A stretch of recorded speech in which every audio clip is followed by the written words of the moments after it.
Get 3 coffins ready. Welcome to Watch Mojo, and today we're counting down our picks for the top 10 unofficial movie trilogies. But this is life. This isn't a movie. Sure it is, Sid.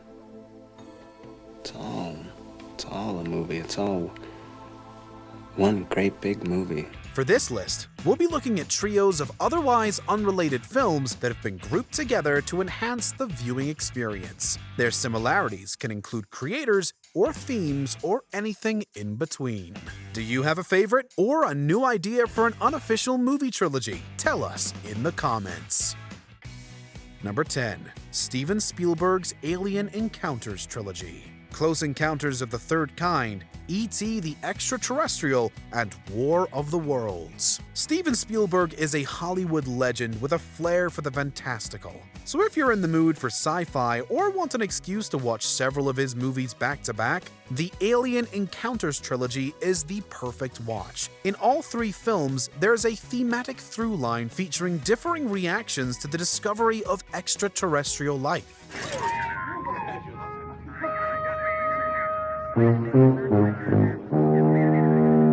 Close Encounters of the Third Kind features aliens arriving on Earth and the 2 parties developing a mutual obsession. E.T. shows the emotional connection that can exist between species,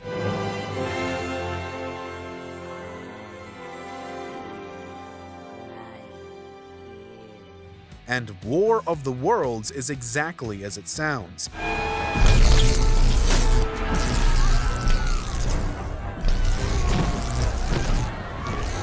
If the day ever comes that society does meet alien life, we hope it isn't anything like the last one. Number 9. Jim Carrey's Weird Reality Trilogy. The Truman Show, Bruce Almighty, and Eternal Sunshine of the Spotless Mind. While Jim Carrey kicked off his career with wackier roles, audiences can track his transition into more serious work with the Weird Reality Trilogy. Each film features a character whose world takes a turn for the bizarre, though they all manage to remain relatively grounded. First, we start with The Truman Show, where Carrey's character finds out his life has been a lie, televised by an omniscient and producerial god. Was nothing real? You were real. That's what made you so good to watch. Then, Carrey discovers what it's like to be God with the more comedically straightforward Bruce Almighty. Hey, Hosea! Away! Lastly, we move on to the more surreal, as Eternal Sunshine of the Spotless Mind takes us to depressing yet emotionally cathartic places in memory, showing us the true wealth of this man's acting abilities. I'm just exactly where I want to be.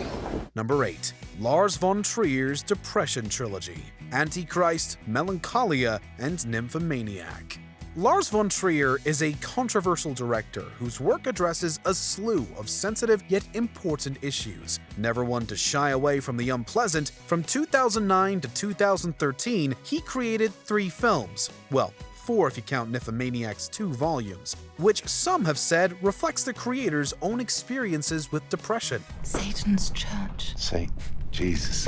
Nature is Satan's church. Also including Antichrist and Melancholia, these films deal primarily with female characters who suffer from the condition and cope with it in some, let's say, destructive ways. Life is only on Earth. And not for long. All 3 films can be rather disturbing, but intellectually arresting at the same time. We don't blame you if you don't want to experience their unapologetic sadness one after the other, but we do recommend them if you're a fan of Charlotte Gainsbourg, as she stars in each one. The human qualities can be expressed in one word: hypocrisy. We elevate those who say right but mean wrong, and mock those who say wrong but mean right. Number 7. Wes Craven's Horror History Lesson, The Hills Have Eyes, A Nightmare on Elm Street, and Scream. Wes Craven's influence in the horror genre is undeniable, but it's easy to forget how much his style changed over the years. If you want to bear witness to that growth firsthand, here's the unofficial trilogy you should watch. Baby's fat, you fat, fat and juicy. In The Hills Have Eyes, we see the director following the typical horror beats of the time, while still making the movie feel unpredictable. A Nightmare on Elm Street shook up the formula, firmly establishing a new set of rules for future generations of horror fans. I'm your boyfriend now, Nancy.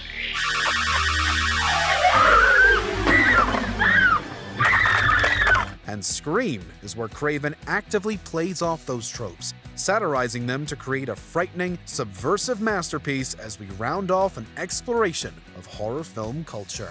Never, ever, ever, under any circumstances say, I'll be right back. Because you won't be back. I'm getting another beer. You want one? Yeah, sure. I'll be right back! Number 6. The Dunkirk Trilogy. Darkest Hour, Dunkirk, Their Finest. In 1940, Operation Dynamo resulted in the miracle evacuation of over 338,000 soldiers trapped in the north of France. It was a significant moment during World War II that's been the subject of multiple films, including 3 in 2017.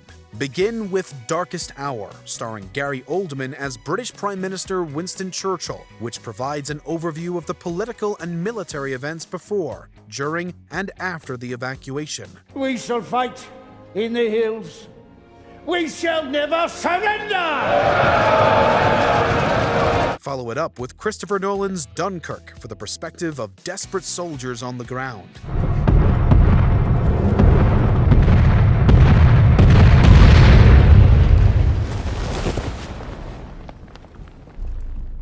And round it out with the British war comedy drama Their Finest, about a British film team adapting the events into a movie to boost morale. It's a meta way to end a great trilogy. Cut!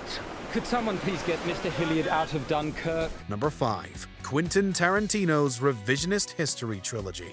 Inglourious Basterds, Django Unchained, and Once Upon a Time in Hollywood. Whoa, whoa. Here I come. Oh, here I come. Oh. Quentin Tarantino has a unique style that permeates his movies, but these films have a different connection beyond witty dialogue. Each and every man under my command owes me 100 Nazi scalps. And I want my scalps. Each of these entries has significant alterations to real-life occurrences, almost as if Tarantino is rectifying certain historical wrongs through the film. This common thread, however, means you could watch them in order of release or their given time period. I like the way you die, boy. For example, Django Unchained is set in the Old West just prior to the American Civil War, Inglourious Basterds during World War II, and Once Upon a Time in Hollywood in 1969's Los Angeles. Just don't go quoting what happens here to any historian. But I'm fine. You know, my wife's fine. We're just a little shook up is all. Number 4. Oliver Stone's Vietnam War Trilogy. Platoon, Born on the 4th of July, and Heaven and Earth. Director Oliver Stone was marked by his experience in the Vietnam War, inspiring the creation of 3 films that would bring his name into the spotlight. With the first of these being a bit autobiographical, the Oscar-winning Platoon is a window into the morality of war through the eyes of a young private. Somebody once wrote, "Hell is the impossibility of reason." That's what this place feels like. Hell. We then see the aftermath of the war for a paralyzed veteran in Born on the 4th of July. Yes! You tell them all what they did to me.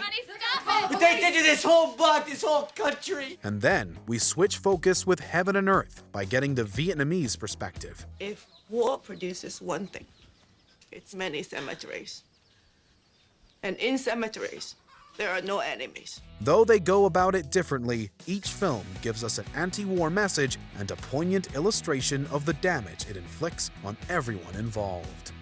Number 3. Park Chan-wook's Vengeance Trilogy. Sympathy for Mr. Vengeance, Old Boy, and Lady Vengeance. After making Joint Security Area, then the highest-grossing South Korean film, director Park Chan-wook was free to create whatever he wanted. And what he wanted to create were 3 movies that featured violent revenge plots. 그러니까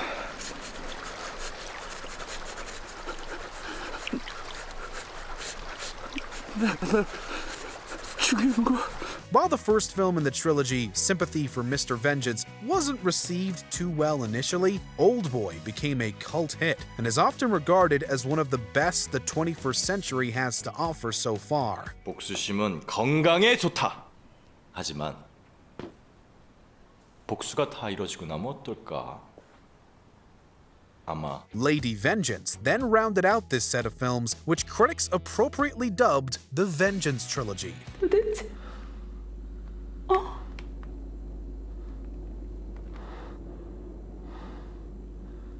세상엔 완벽한 사람은 없는 거예요, 사모님.